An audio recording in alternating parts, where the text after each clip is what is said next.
Connaissez-vous la stratégie en tâche de léopard ? Je pense que non, car elle ne figure pas dans les grandes théories qui font référence en sciences du management.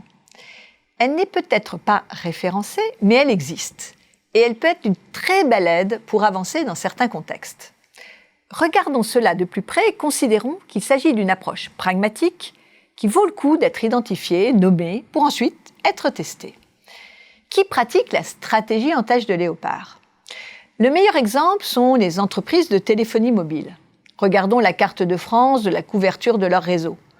Nous pouvons constater qu'elle est couverte de tâches, de tailles variées, qui représentent toutes les zones couvertes par l'opérateur mobile. Les zones plus claires sont alors des zones où les réseaux ne fonctionnent pas ou mal.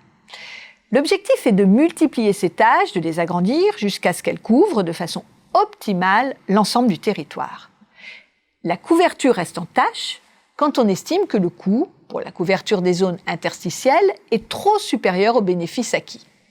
Par exemple, il n'est pas très grave qu'il y ait seulement quelques centaines de mètres sans réseau mobile, d'autant plus qu'il n'y a pas d'habitation à cet endroit. Pour les puristes, la stratégie en tâche de léopard s'apparente à la stratégie en goutte d'huile, qui relève du même principe. Ce qui les distingue est que dans la stratégie en goutte d'huile, chaque goutte d'huile s'étend jusqu'à fusionner avec les autres, pour une couverture uniforme du territoire en l'occurrence. Quand et pourquoi mobiliser la stratégie en tâche de léopard ? Admettons tout d'abord que la stratégie en tâche de léopard peut souvent n'être qu'une formalisation a posteriori d'efforts menés au sein d'une organisation sur un territoire sans aucune concertation.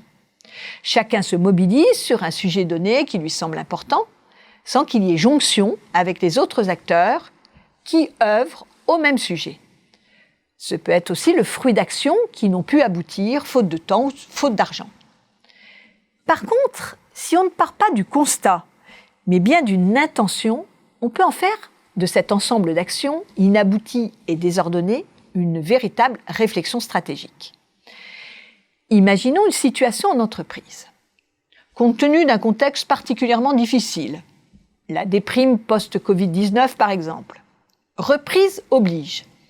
L'arbitrage des allocations de ressources se fait au détriment d'actions conçues comme moins urgentes, moins rentables. On peut prendre comme exemple la politique diversité de l'entreprise. En temps faste, cet objectif d'un management de la diversité visant l'inclusion de l'ensemble des salariés était une priorité. En temps de crise et de vaches maigres, les budgets sont coupés et l'attention à ces sujets n'est plus de mise. Les personnes en charge de ces programmes de lutte contre les discriminations, d'égalité des chances, de management de la diversité se retrouvent alors quasiment au chômage technique, budget supprimé ou largement amputé et désintérêt de l'équipe dirigeante.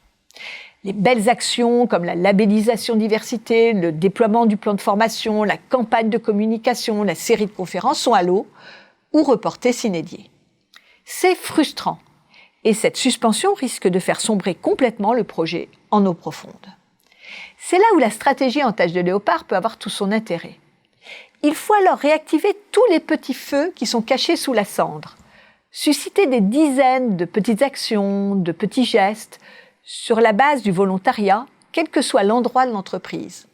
On agit en mode guérilla, vite, souplement, en s'adressant à des personnes volontaires, quel que soit le levier de leur motivation à agir. Patiemment, on parsème l'entreprise de tâches, au départ petites et rares, puis de plus en plus grandes et plus nombreuses. Il s'agit bien évidemment d'entretenir ces petites flammes et le moment venu les organiser pour un grand rassemblement qui pourrait être réorchestré de façon plus orthodoxe. C'est à la fois simple et compliqué et il ne faut pas sous-estimer l'énergie à mettre pour susciter l'envie et la mise en action dans des moments où les priorités sont tout autres.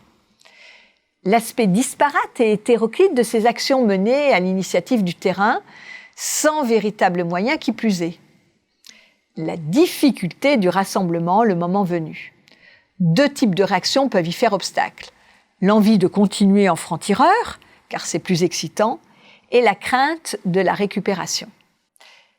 Si la reprise en main ne sera pas une sinécure, au moins des choses auront été faites, certainement avec plus d'engagement encore qu'avec un plan dûment établi, car elles auront été conduites dans un contexte de liberté qui, comme on le sait, attise l'engagement des personnes.